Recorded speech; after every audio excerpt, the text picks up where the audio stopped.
Hey everyone!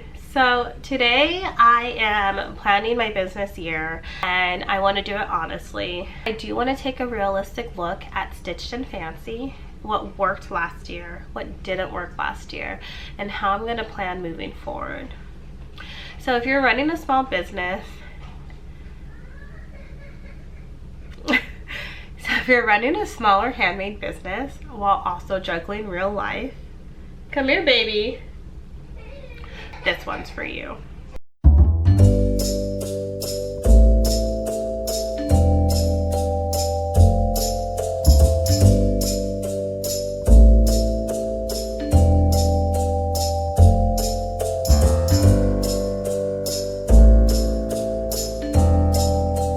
So after my husband took the kids, I reflected on the last year and realized that I was running my business more like a hobby than a business.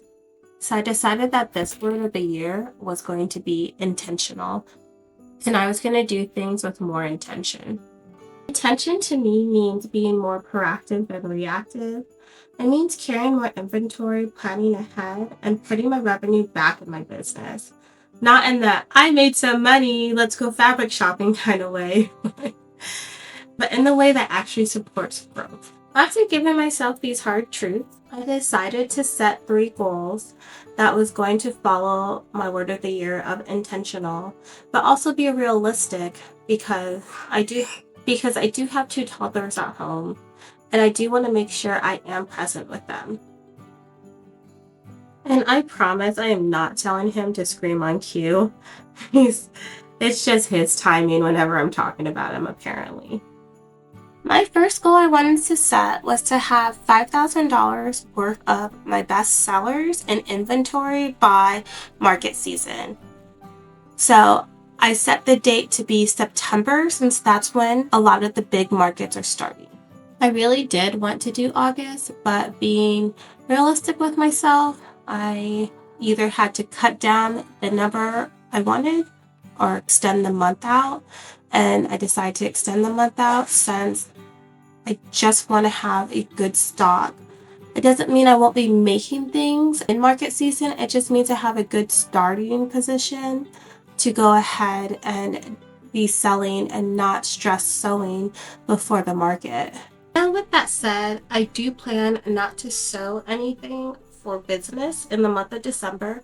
So the only things I will be sewing would be gifts and things that I just want to make for myself or my family and friends, just because I want to make sure December is spent really being present with my kids. I'm always trying to be present, but I really do want to make sure that they have a magical holiday season. My next goal is to launch 3 collections this year. I decided that this would be the best way to really start selling online. And the reason why I didn't do it last year is because I was scared. And now I'm going to put that fear away and I'm going to go for it. So I'm doing 3 launches. And this is going to be separate from my $5,000 inventory. I am doing a test launch, which is an essentials little bundle that I've been working on. And I'm really excited about it. And it's kind of going to give me a little bit of research on how to market it accordingly on social media and be my guide for my future 3 launches. So I'm pretty excited. My last goal is to post a core product on TikTok and Instagram at least twice a month. And this just gives me something measurable to make sure I am posting on TikTok and Instagram. I'm not trying to go every day or go viral or anything. I'm just trying to make sure that I keep a following on these platforms and that they see my products. And also when I start really marketing the big collections, it's not that I'm just completely silent and then all of a sudden I'm like, buy from my collection. So it just kind of keeps me a little bit more active on social media, and it makes it easier for when I do launch a collection. I don't have to reintroduce myself each time. So now that I've set the goals, I wanted to break down each goal and make it achievable. This is actually how I'm able to see what I need to do and keep on track and not just have those goals that never come to fruition. So I make little mini action plans and I break it down by the month, and sometimes I even break it down weekly. But for this first page, since it is going to be something that I'm going to frame and keep as my beacon for the year, I wanted to just make really short, simple action plans.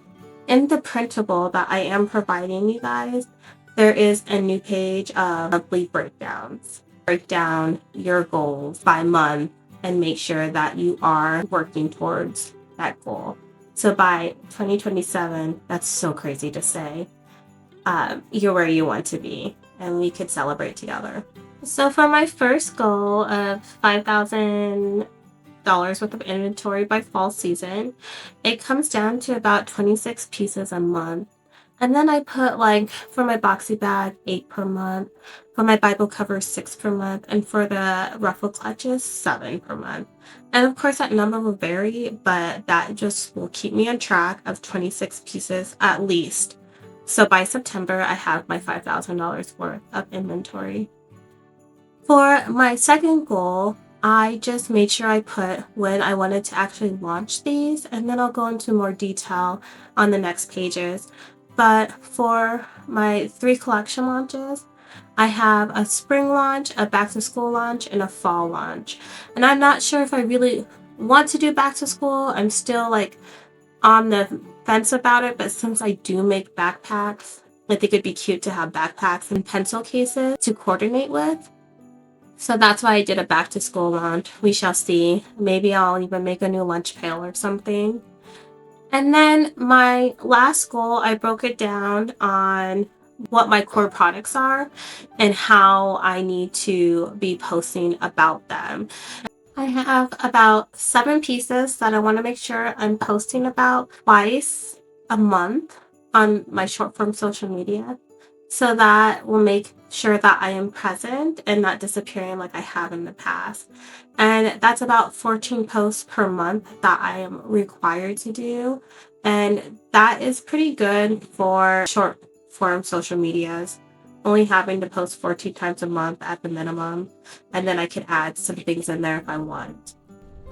Last but not least is planned markets. I want to make sure that I have a good overview of it and the vendor fees that come with, because some vendor fees are very expensive, and it's good to make sure that you have that money saved up throughout the year instead of having a really big month of like $1,500 worth of vendor fees. So that's why I do my market watch with the actual vendor fee total. I keep all of this on my Notion, and Notion also, I have it broken down to help me with my collection launches and help me with my 5K inventory, just tracking everything. Let me know if you guys want a copy of this Notion. I don't really know how to share it yet, but I can do that if you guys want your own copy to watch your year and your progress. But I also did make a printable, and it is downloadable on my website. So stitchandfancy.com, linked below, so you can get the printable. And basically with this printable, I just have it as the sheet of your year, and then broken down my goals monthly on like what actions you need to take. And then the last calendar is combining all of it, so you have a nice monthly checklist of what you need to do to make sure you are hitting these goals. Again, I have mine actually on my Notion. I just wanted to make sure I did have something in front of me that I didn't have to turn on my computer for, framed, so I kind of keep track because life can be busy. Thank you guys so much for watching, and thank you guys so much for all of your support. 2026 is going to be amazing, and I cannot wait to conquer it with you guys. Thank you so much for watching. Bye.